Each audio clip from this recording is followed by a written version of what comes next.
You should never buy a watch to impress others.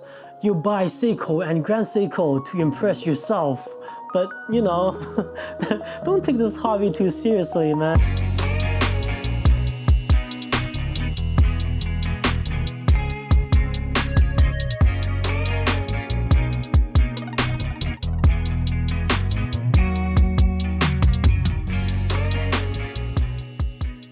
Hey friends, welcome back to Fan Watches.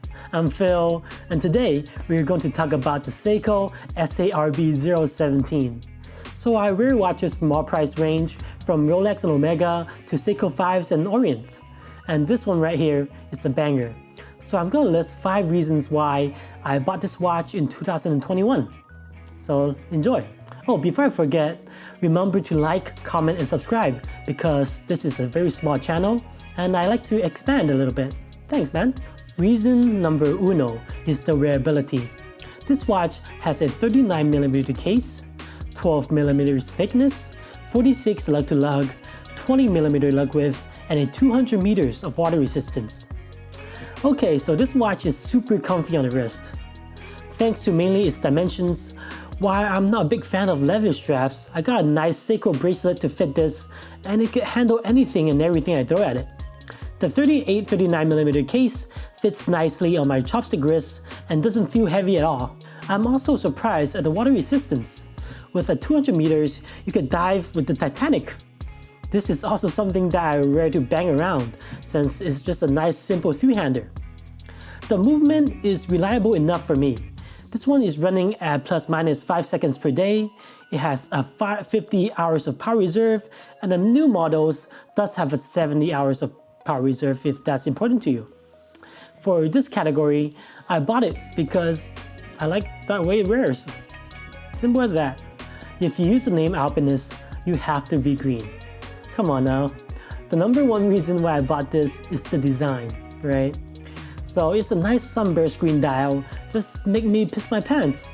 It can be dark olive in darker situations and a nice shining green with the sun. Along with the golden handset, it's not only legible but give it more of a luxury feel to it. I love the case design of the watch. It has a nice polished bezel inside, but also a nicely brushed lugs. The contrast you get from this in direct sunlight is pretty legit. One thing to note though, it's not the best finished piece out there. You can definitely see some of the imperfections when using a macro lens. This is also changes with different factories and different batches, so maybe it's more of a luck of the draw. Just be careful when you're buying it. Unless you can find me a sunburst green dial with Seiko golden handset and a rotating inner compass bezel, then I'm keeping this one. Another reason is the exclusivity. As you know, this model is discontinued, so it's getting harder and harder to find one. For this reason alone, I could justify myself buying one. A lot of times it's not about the specs or the upgrades, but it's about the feeling of having something that's no longer being produced. Let's take my OP39 for example. Shout out to my boy Vance. It's worth more than the OP41s even though the new ones have better movement. If you connect with a piece, knowing that it's exclusive can sometimes just be the push you need to spend the money on it.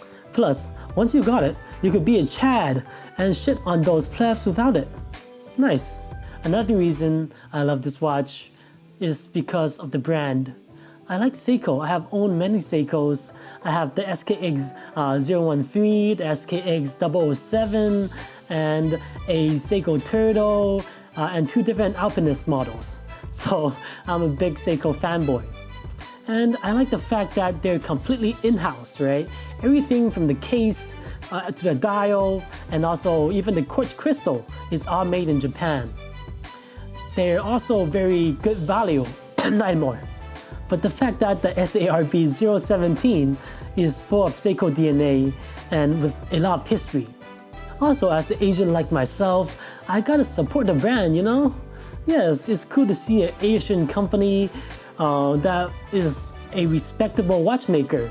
The last and final reason why I bought this watch in 2021 is that my wife loves it. It's actually one of the few watches that my wife took a liking to, and that is something really special. I know the saying that you should never buy a watch to impress others.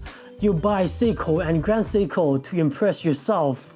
But, you know, don't take this hobby too seriously, man, you know? Just buy what you like, and if that could impress other people and start a conversation, I think that is a really neat thing to do. You know, why not, right? We are all in this hobby together and trying to get more people into watches like us. So, you know, just do what you want. Here are the 5 reasons why I bought this watch.